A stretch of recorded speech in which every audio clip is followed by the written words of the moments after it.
Okay.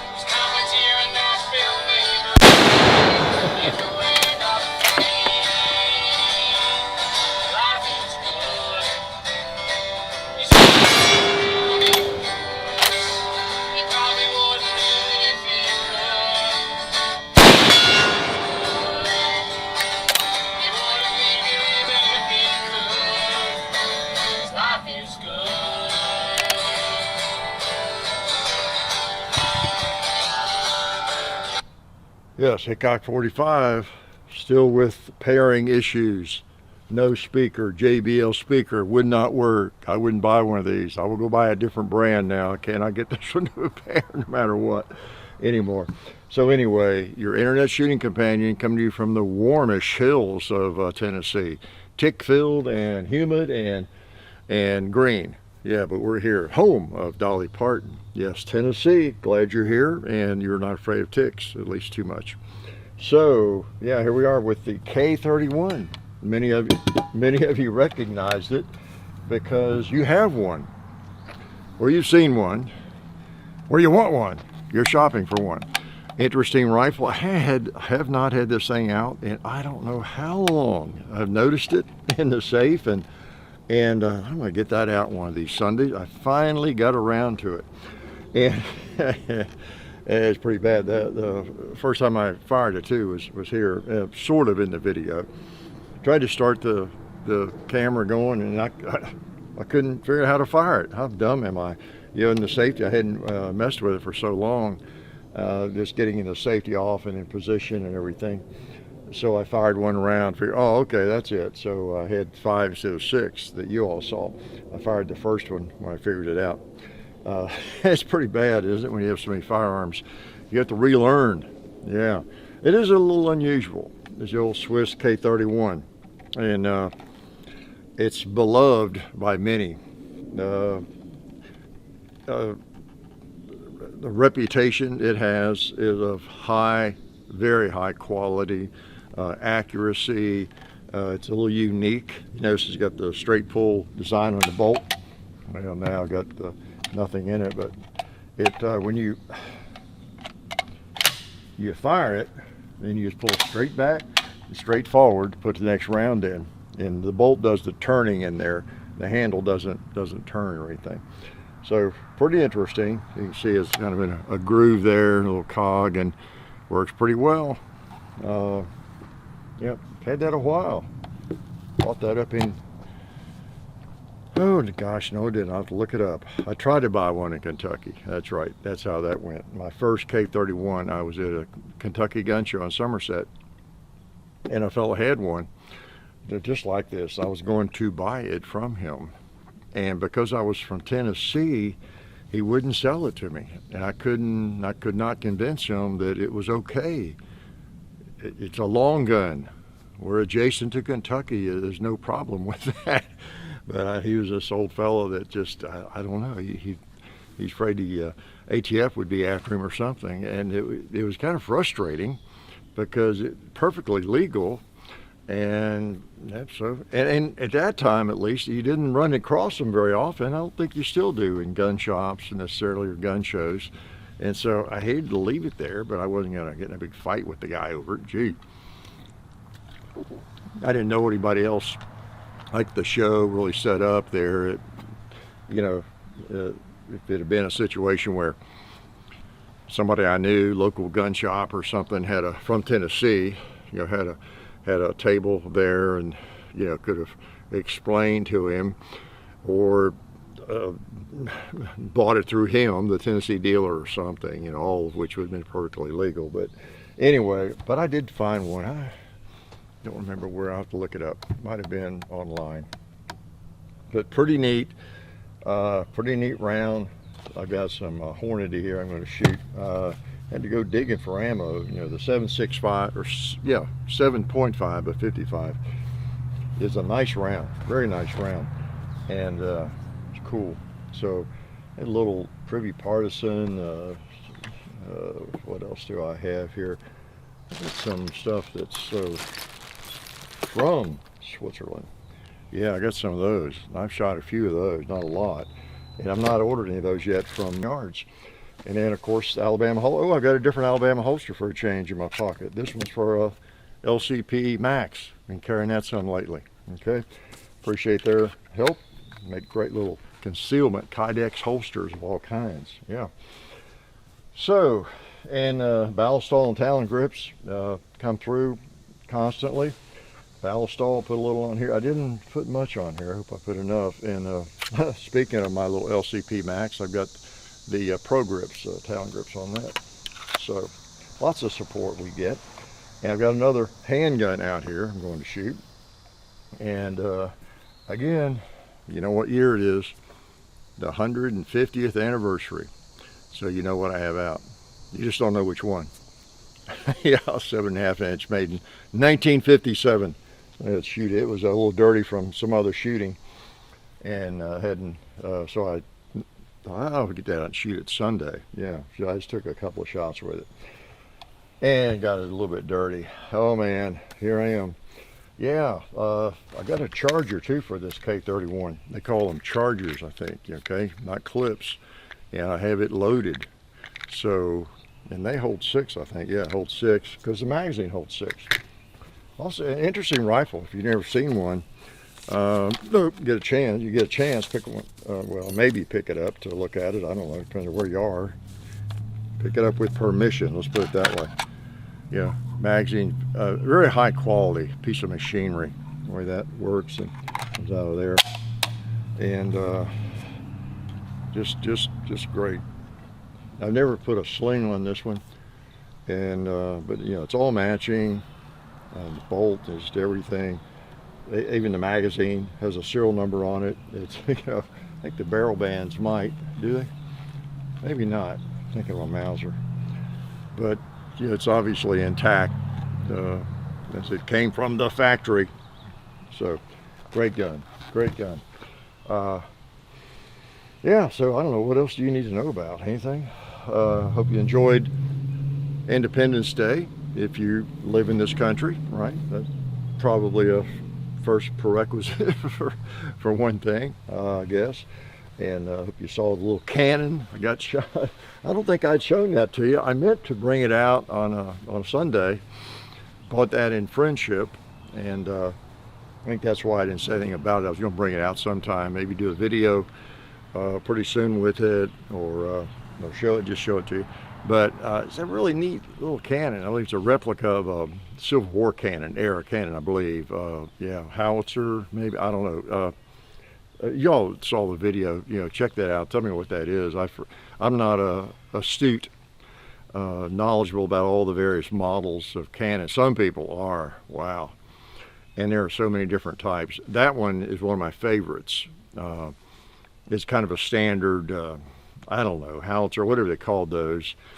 And it's kind of the one you see set up at Civil War battlefields, so often in different displays, pretty much that cannon, that carriage. And it's 50 caliber, shoots a 50 caliber ball. And I had a lot of trouble doing that little silly thing. I thought I would do that. We'd been out and got back. I said, I think I'll do it. I've been meaning to do a short with that thing. I just do it today on the 4th of July. It'd be a good day to do it and post it. I could not get the wick to work. I had some old wick, and I fired it, tested it, first time I'd fired it that day on the 4th, and it did okay. But then when I set it up for the little quick video, the fuse wouldn't work 2 or 3 different times. So I had to walk away, get away from it, let the fuse totally burn out, whatever it's doing, because it burned down into the fuse hole, but it wouldn't go off. And then pick it out, pick again, all that kind of thing. Did that 2 or 3 times. And the sad thing about it is I had bought a new roll of fuse when I bought that cannon up at Friendship, Indiana. I couldn't find it anywhere. It just disappeared. I don't know, when I took that out of the bag, I thought I had just hung it up in the barn.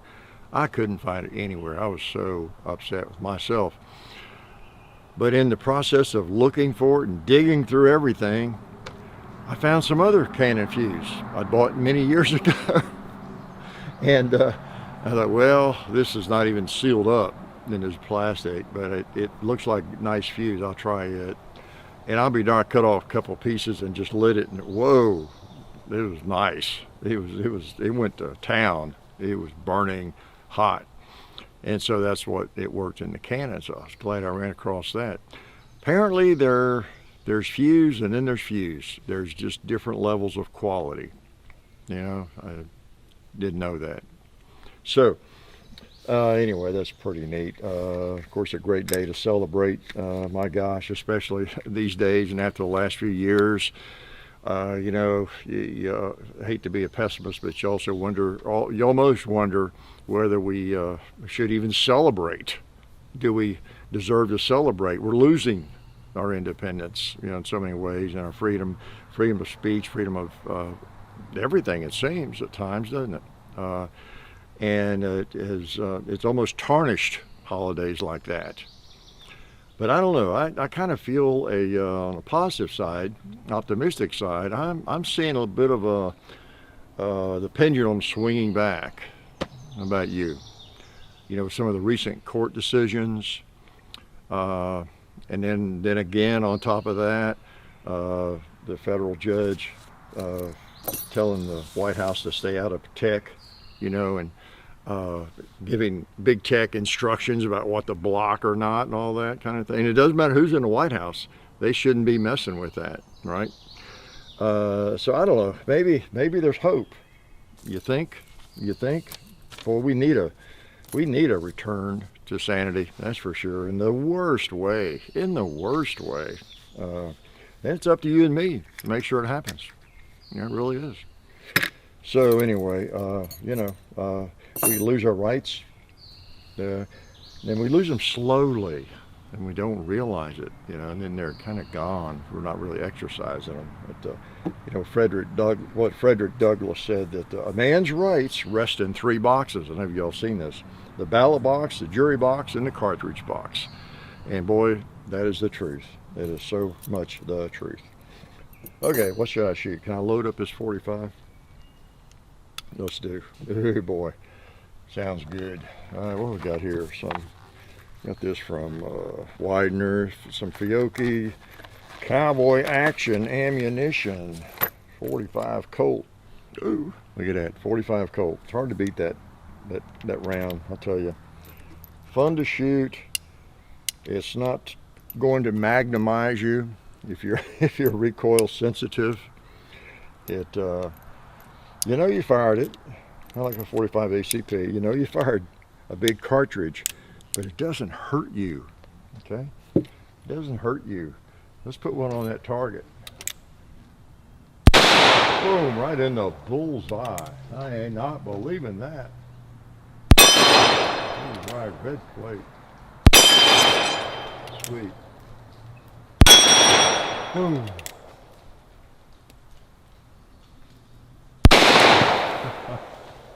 That should be it. That should be 5. Click. Yep. Doesn't get much better. Happy anniversary, good old Colt. Not to you specifically, but to all of you and your brothers and sisters. Are there sisters? But yeah, 150 years. Wow. Same gun being produced almost continuously, just a couple of breaks. And you know, amazing. World War II. And well, I guess you could say, well, you know, there was a pause at what 1974, 76 or something in there, but the main break was for World War II, but then it was kind of extended because I think Colt wasn't sure they were going to go back to making it, you know, until Ruger and the Great Western Company started making them and selling thousands of them. And variations of it, and then Colt said, hey, wait a minute, we can do that. We've been doing that since 1873. We can make those too. Okay, people, if you'd like a Colt single action type gun, well, how about we just make the real thing and start selling it again? So that worked out pretty well. Yeah, because I wouldn't have this one if they hadn't resumed manufacture. You'd just have the first generation. So cool. As I said in the video, the anniversary video a couple of weeks ago, the second generation guns are some of the best They really are. I mean, there's not a ton of difference, but you talk to collectors and shooters and gunsmiths, they'll tell you that especially the early second generation guns were some of the best made. Just really, really well made, nice guns. That's been my experience too, the ones I've had of the second gen guns. So I might need to shoot this rifle some more too. Let me see if I can charge it. All right. Get the charger in here, get the bullets headed in the right direction. Isn't that cool? Isn't that neat? A little different, a little different. Yeah, those work well too. I think, yeah, people have written me, said they use these K31 chargers for the Krag. Somebody did at least, and they carry these and to open up the hatch on the Krag Jorgensen rifle and use these to fill the box. I said work. So we'll shoot this baby. If I remember how to do it. It is really humid. It is very, very humid. You should feel sorry for me out here. Actually, I'd be out here anyway. I really would. I mean, I don't know. I'm out half the day in, part of the day. It just depends what I'm doing, what's going on. I get used to the heat, and I just refuse to stay in the house. And in fact, I come out in the mornings. I'm so happy to get a swing bag. We have a porch swing. It's the one I've told you about that Slamfire uses to let me know he wants in the house. He's at the front of the window in the den, and so we see him hit the swing. He's looking in the window he wants in, and the swing's going crazy, and he doesn't face him a bit. He's just looking in the window. Y'all let me in. So we go to the door and let him in. And we had this swing that it was my wife's grandparents or great-grandparents. We've been a family forever. We had on the porch since I've moved out here in '85. And I go out and sit in the morning sometimes to read or have coffee and check mail or something. And it just finally started giving way. The back started breaking out, and it wasn't a robust swing to begin with. And so I set out to find a new swing, and I'd seen them for years that I liked. I preferred one made out of wood and unfinished in terms of paint or anything like that, and some Amish made probably, swing. So we went down to Lawrenceburg. Finally got some time. We drove down to Lawrenceburg, Tennessee. Down in there in Etheridge, southern middle Tennessee, is a huge Amish population, if you've ever been down there. That's down in Davy Crockett's hangout and all that. He lived down there, had a powder mill on the river and everything. But then we usually go down for Davy Crockett days. But I don't know, that's gotten to where it's almost not worth the drive. But so we just went down there and looked around antique shops and looked for swings and found one Amish made swing, and had a couple of choices. One cedar and one was oak, and we preferred the oak and brought it back. I smoothed it up a little bit with some sandpaper, and I put another coat of varnish on it, and I really like it. It's just really nice to go out there and sit. Sometimes Slamfire jumps up in the swing with me, and I can't get him to read, but he gets up there with me. He's my buddy. All right, let's shoot this thing. Uh-oh, I just tried to cram 2 rounds into, you know what, I know what it was. That last round wasn't pushed down into the magazine. And I could probably solve this. Yeah, by dropping the magazine. Okay, which is another way you can load it. Of course, pull it out. A little bit like, reminds me of my Seiko Bavarian. I know it's Socko. Everybody reminds me every time I get it out, it's Socko. Well, not everybody. Most people say Seiko in this country, and they don't want to hear Socko, but this, people from Finland or elsewhere, or people who know and want to, correct me, will tell me wherever they're from. So it's that old deal. It's like root and route or carbine and carbine. And there's going to be people that have said it the one way their entire lives, and they don't want to hear it any other way. So that's just the way we are, right? Okay. I like to at least acknowledge the proper, pronunciation of something, not pronunciation. I always love it when somebody says you're using the wrong pronunciation. Does it get more ironic than that? Huh? Oh man. It's like putting off reading that book about procrastination, right? It's pronunciation. It's even spelled pronun, N-U-N-C-ation. So, but I like to acknowledge before I got off on the grammar rant, I like to at least acknowledge the way other people say it, or the way it should be said, really, maybe even though we don't say it that way, or most people don't. Like Garan's a good example. Proper pronunciation of his name is Garin, John Garin. But of all the people who know what a Garand is and own them, what percentage would you say call it a Garand? 95%, If you're at a gun shop and people are talking about the Garand, that's probably what they're saying, the Garand. So you can be correct and ask about the Garin, and I don't know. It's just one of those deals where you sort of come off as a know-it-all, wanting to be different. Isn't it weird? Because you're the one that's pronouncing it correctly, actually. But then again, what is correct in that case? Yeah, his name was Garin, pronounced Garin, but maybe he created a rifle, designed a rifle that's called the Garand. Language is what it is. What people call it is what ends up being correct, or not correct or incorrect. It's a matter of common usage. When a word takes over, a word that we haven't even had before comes around because we just need a word for something that didn't exist before. However we say that, however most people say that, is how it kind of enters the dictionary, right? So I don't know if that made any sense. Probably not. Can I shoot this thing? All right. Yeah, that's better. Oh, yeah, I meant to tell you something else there. As I was missing the gong at the opening of the video, there was a reason for that.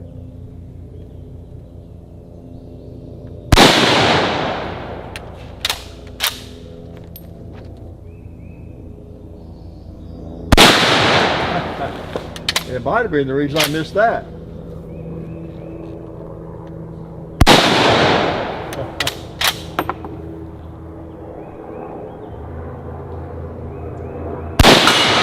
Got me a buffalo. So again, just to prove I can shoot it, I'm not a total dork.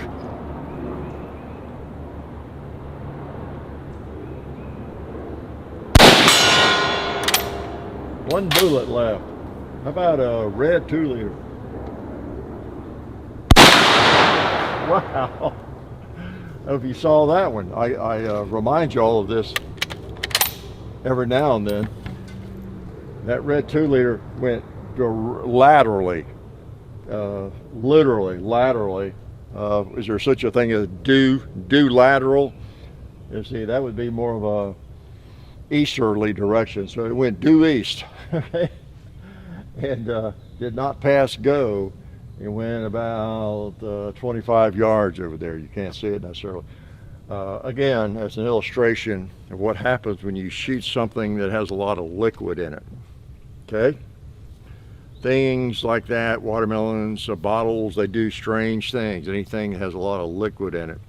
And so I won't speak any further or bring up the Kennedy assassination. Okay? I'll let you infer what I'm talking about there. So what looks obvious is not necessarily always the truth or obvious. So, oh yeah, what I was going to tell you here, no charge for this. I don't know if you can see the ears and the front side on this. I'll get up here, maybe you can kind of look at it. You're not really looking down, but I don't know, I can sort of see what I'm talking about here. Notice the ears, they're just from wear, they're shiny, and that makes sense, right? They're going to have more worn off because the sight is protected, the actual blade there. So this is a part that's going to be shiny just from rubbing and all that. Well, when you put this thing up to your face and look down there, those either one of those ears looks like the sight. you see that shiny little thing, and that's what I was using on the gong. And I was it the Mosin, I think, is like that. Maybe the Lee Enfield. I've got some other old surplus rifles. I know you got to be careful of that as well. And I have actually done that. I know what I was trying to. So I just thought I was looking at the sight because it's right there close by the blade, and you look down through there and it's really, yeah, it makes a nice sight picture using either one of those ears. Really does, because they're shiny. And so I need to need to put some white paint on that badly, maybe even some orange paint on that one to really differentiate it, you know, before I go to battle. So remind me of that, okay? Something to think about. Yeah, 'cause I was missing the gong, and I thought, wow, what kind of elevation do I need on this gong? I don't remember this thing, you know, needing to hold this. Yeah, I mean, with a rifle, generally, once you get the sights kind of correct, and I probably don't have any mine exactly correct, if because I just shoot standing. You know, if you took all of my rifles, some of you all that shoot a lot, bench rest, you could take all of my rifles probably and sight them in, and you'd maybe move the sights a little bit to get them right on or something. But I mean, they're all close enough for government work, for my work, because I just stand and shoot. But anyway, my point was going to be, but I usually, with a rifle especially, I don't run into that issue that you see me run into with handguns, like with this, because the elevation is just a bigger factor with a handgun, especially it's a big old bullet. It's not nearly as fast as those. These are like half the speed of those, or less than half the speed of those.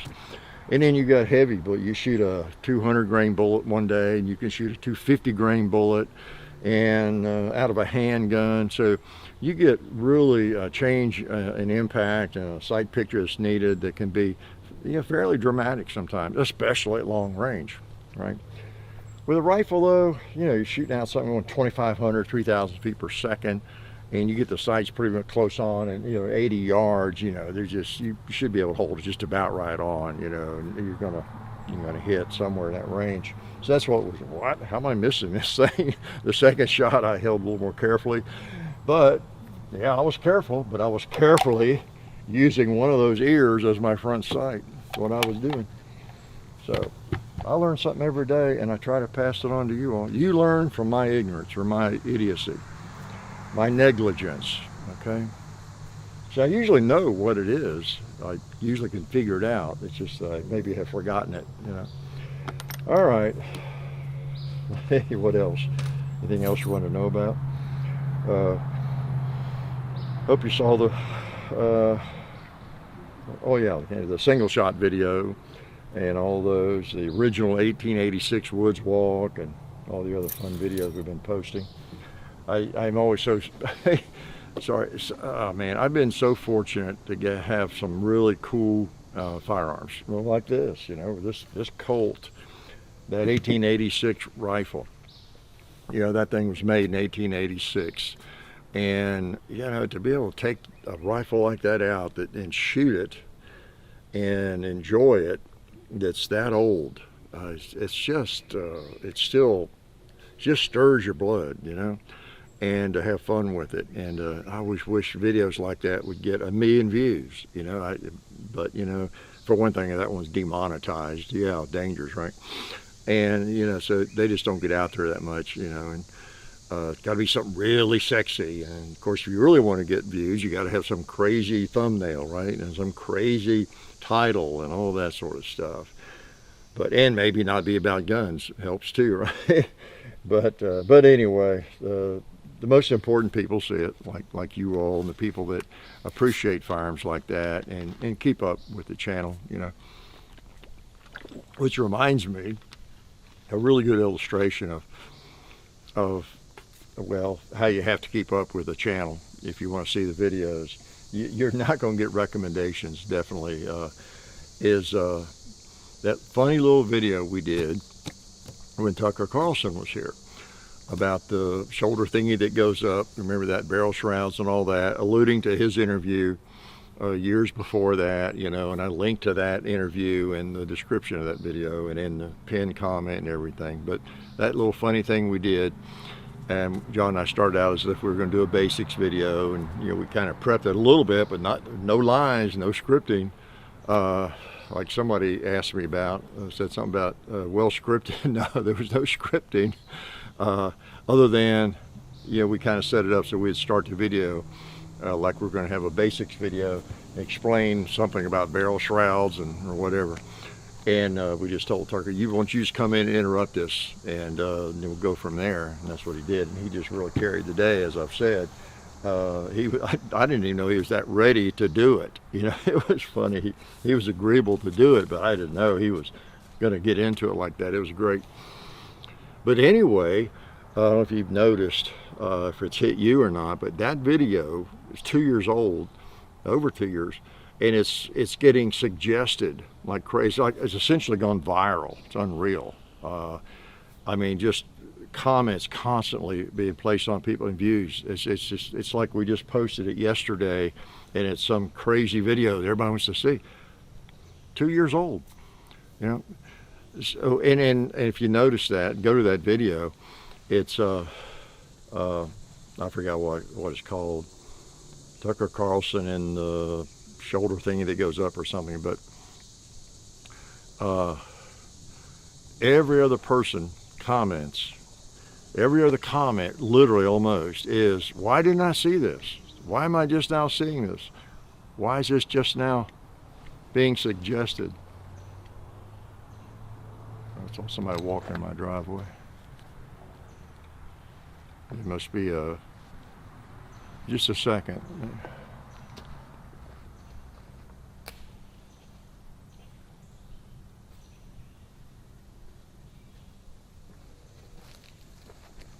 No, I think it's my wife got home. I can barely see through the trees, my driveway.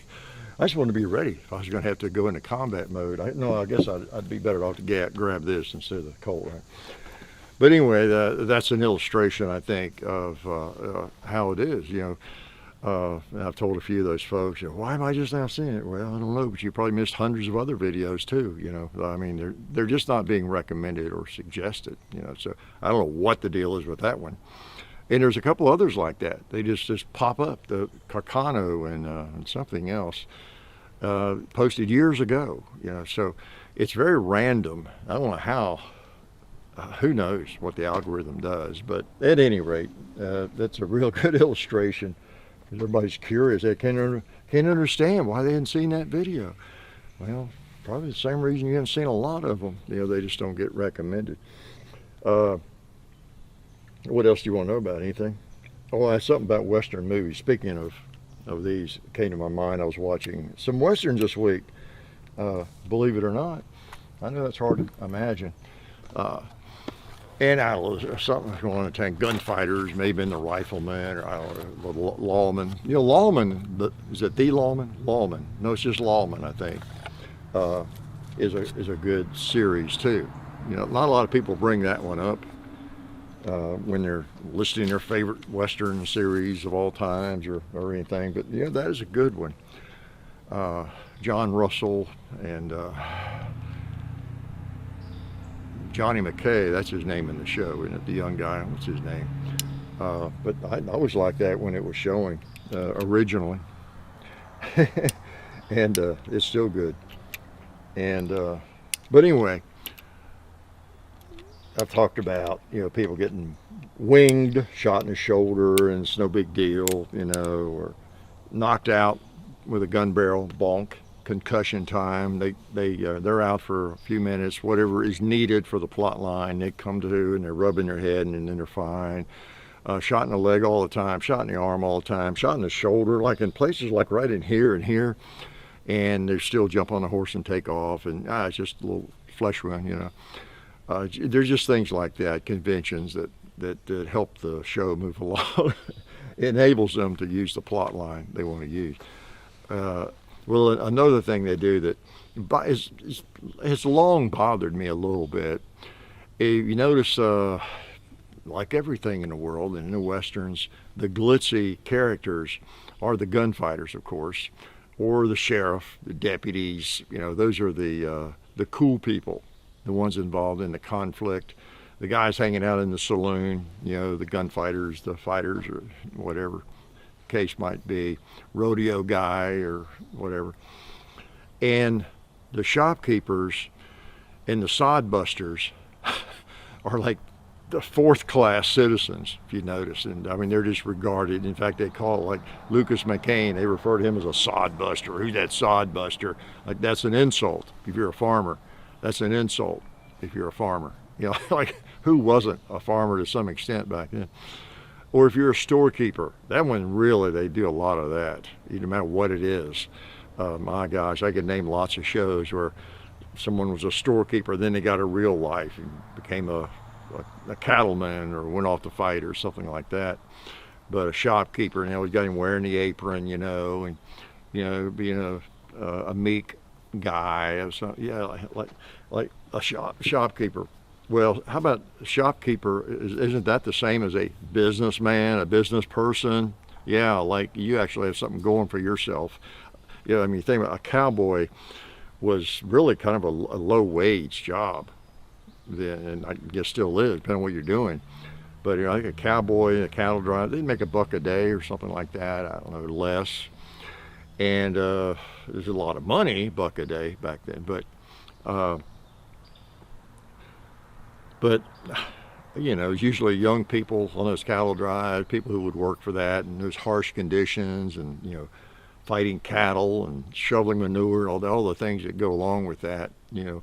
And in contrast that with someone who actually owns a business in town, you know, the general store or I don't know, a stable or whatever it might be, who actually is a business person and you know, goes home every night to bed. You know, not out sleeping on the trail, and they may be making some pretty good money if they're a good business person. You know, buying and selling and dealing with all the townspeople. You know, but anyway, I mean, that's the point. That is something a lot of people strive for, right? To have a business of some kind, whatever it is, selling widgets or making widgets, and that's because people know if you're in some kind of business, you're creating something or you're offering a service, you have the potential to make pretty good salary or pretty good money, you know, maybe. I mean, it's profit loss. You've got a lot of work to do. Your day never ends and your work never ends. But you actually have a chance to, you know, make some pretty good money, make some pretty good bank. You know, if you manage it well and you expand what you need to, you offer service or products that people are wanting to buy and all that kind of thing. So, you know, it's always struck me as odd how they denigrate those townspeople who were like the business people, whether it's a banker or anything, for, you know, a lot of those shows. And of course, they all again, part of the reason is they need that convention. They need that for their plot line. Think about High Noon, where all the people in the town, other than the lawman, you know, the sheriff, they're just afraid to help out, you know. And a lot of that is just absolutely fake too. I mean, it's fraudulent. It's not the way people would be or were anyway. You know, people are quick to jump into, especially back then. You think the townspeople are going to let a bunch of renegades, say 5 or 6 guys, come into town, just take over the town, and they're all going to be afraid to help the sheriff, to be deputized just because these are tough guys? You got the whole freaking town. They're all raised on firearms, and they're out west. They've lived a rugged life to some extent. Nobody's going to come in there and take over the town.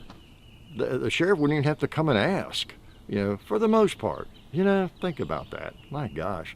So that's all fakery, you know, really, but it plays into the plot and the story that they want to present. And that's true through so many of the Westerns, you know, where unless you're, you know, a cattle rancher, you're breaking, busting broncos, you're the sheriff or whatever, you're just a mealy mouth storekeeper or banker or whatever it might be.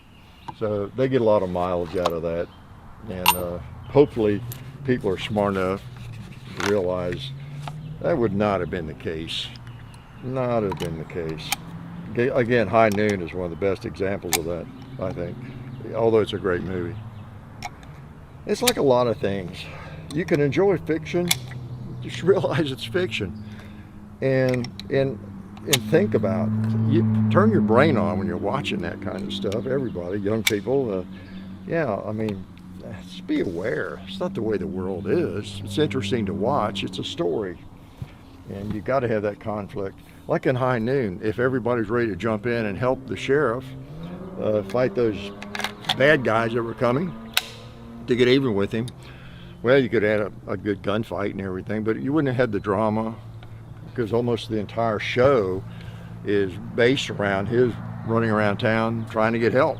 You know, and you're thinking people are going to help him, and then they don't. They drop off one at a time, you know.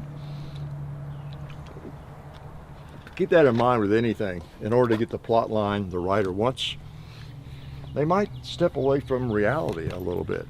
Yeah, do you ever think of that? I used to warn my students when we would start nonfiction, studying nonfiction, that you know, you got to look at the author, what the book is, look at the agenda, who is it that wrote this, and don't just assume everything in this book is true just because it's nonfiction. Could be a book written about Richard Nixon or George Bush or Barack Obama or anybody. It could be a autobiography. It could be a biography written about any of those people, or Abe Lincoln, George Washington, whoever. You almost need to study the author as much as anything, and ask yourself what acts they might have had to grind. What were they in a different political party? Are they in a different political party? And then, of course, the usual, how are you going to get people to buy this book?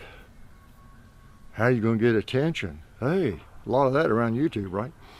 Well, maybe you need to have a chapter about how Abe Lincoln was secretly what? Something outrageous, you know? I don't know.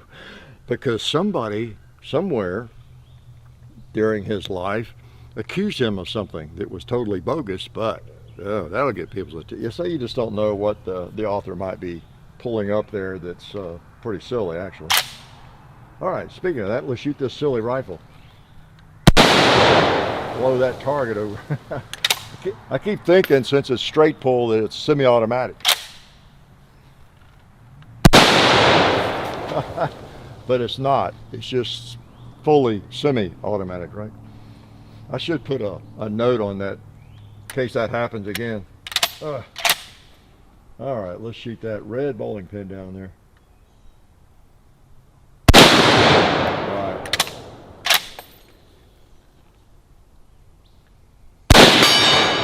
Now, see how this works. Let me get back where you can see it, because you should have seen the videos on this rifle. We have 2 or 3 or 4. Pull straight back and forward.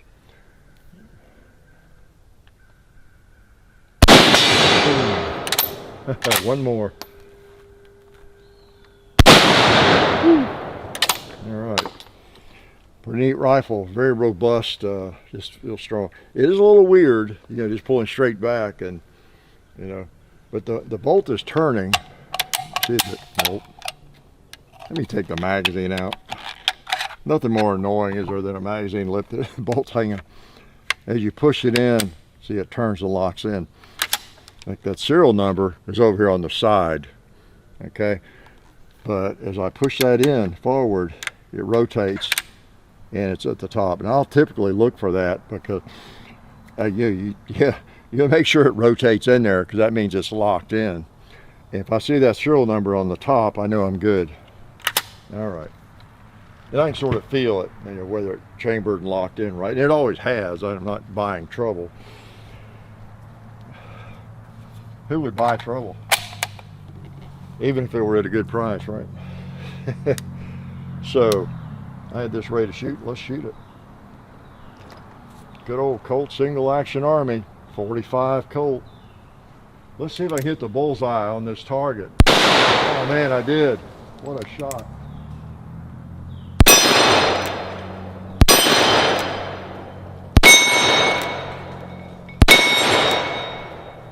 click. Yep, very sweet, very sweet. Put that on your bucket list sometime in your life. And I know most of you have firearms. Some of you might not. You're new. I don't know why you're watching it on Sunday. It's got to be really boring. It's got to be boring to everybody. But have a single action on your bucket list at some point. I should do that. I make a bucket list for new collectors or shooters. You know, got to have a lever gun. You got to have a single action. What else? A bolt action. Got to have a double barrel shotgun sometime in your life, right? Coach gun, those sorts of things. A double action revolver. Yeah, AR-15. Semi-automatic handgun. Good pump shotgun. Good .22 pistol. Either a revolver or semi-automatic or both.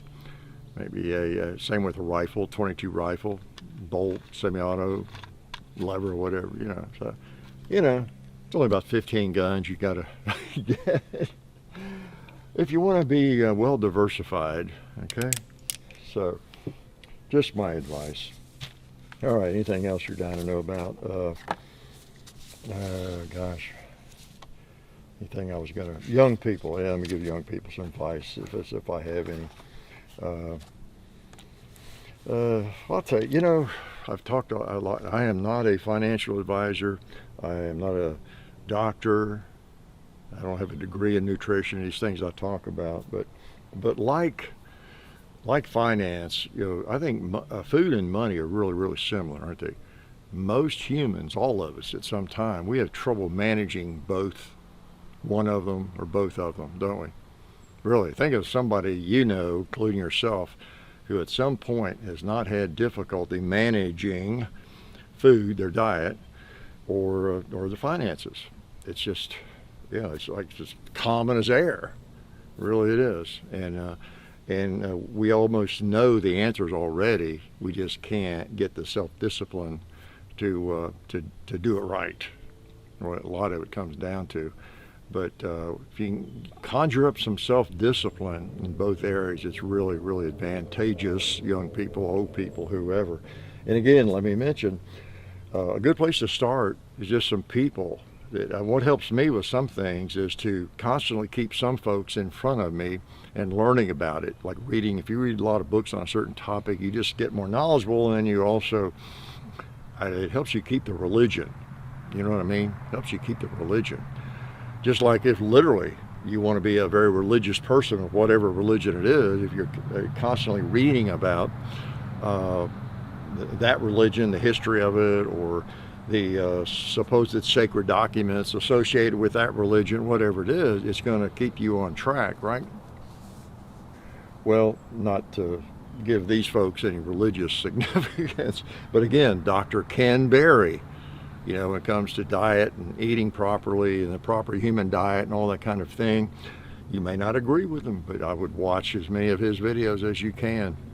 I really would. And then go from there, agree or disagree. And then in the world of finance, someone I watch a lot, I've probably seen the vast majority of his videos, is Rob Berger, B-E-R-G-E-R. And, you know, you may not get into some of it, but go through and look at it, especially if you know anything already about indexing funds and that kind of thing at all.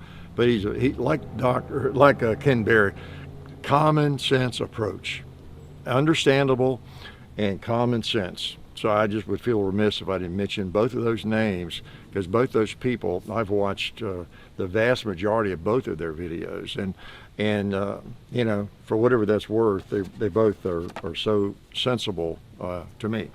Okay, so enough on that. No more tips. But yeah, I was going to say, it's just so easy to get into financial trouble. And most of us have done that at some point. It's so easy to get overweight, you know.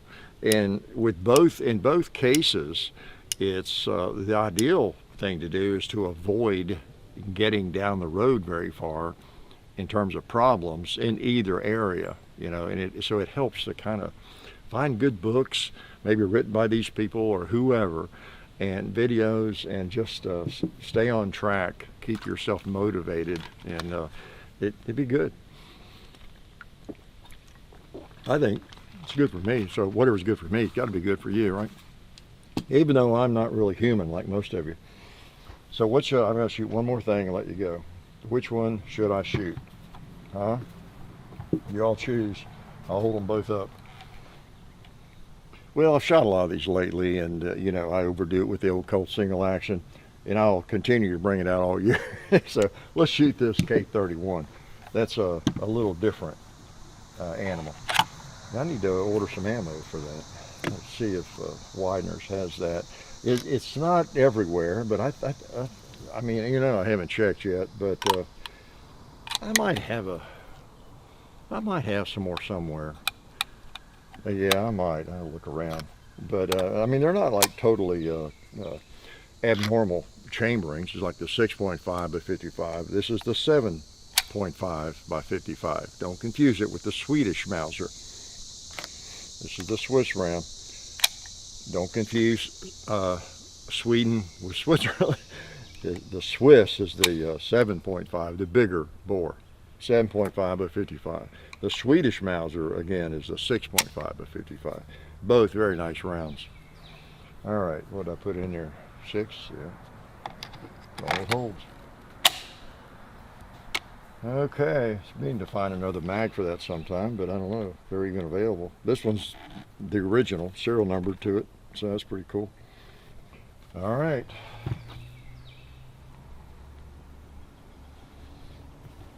Well, let's shoot something. Get y'all out of here. There's a bowling pin right here.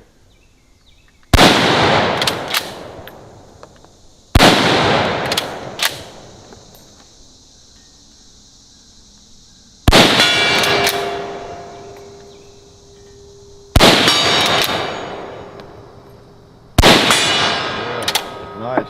You see how if you work with this some, you get really quick on the action, because there's just none of that up and down. It's just back and forth, back and forth. I'll bet that was the reason for the design as a combat rifle, so you could put out a lot of rounds, right? So the K31, the Swiss K31. There's the old Swiss logo there. Okay. Just a nice rifle, solid. And of course, I got my extender on it, but yeah, a beauty, a beauty. How come I don't get it out more often? Well, you know, part of the answer to that, I have too many firearms. That's part of the answer. So anyway, I will let you all go. And again, hope you had a great 4th and Independence Day. We're into July the 9th now. And it's funny, I did that one several days early last week, a few days early, and of course the 4th wasn't until Tuesday, and so I don't know if I even talked about the 4th, and it's kind of where it works out. I'm a few days away from some things that are happening, and I kind of forget about it, but I know you all didn't forget about any of that. Yeah, Independence Day, it's a big one. There's a lot of good speeches on TV and comments, and enough to give you some hope that maybe, like I said, the pendulum is beginning to swing back a little bit, and at least with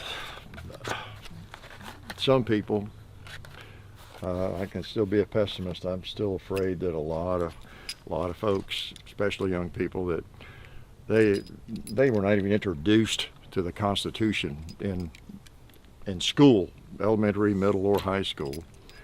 They're certainly not likely to get introduced to it in college, right? In a lot of colleges. And I'm afraid so many people just don't have a respect for the country, the Constitution, you know, how different and unique we are.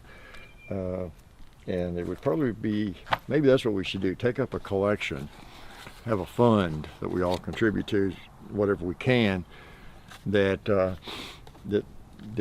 provides travel and expenses for every high school junior or whatever to travel abroad to some, we could designate which countries we want them to go to, 5 or 6 different countries, and just experience what it's like, and then come home, you know, and take a civics class the day they get back, you know, and maybe they have a little more appreciation. So anyway, that's my take on things.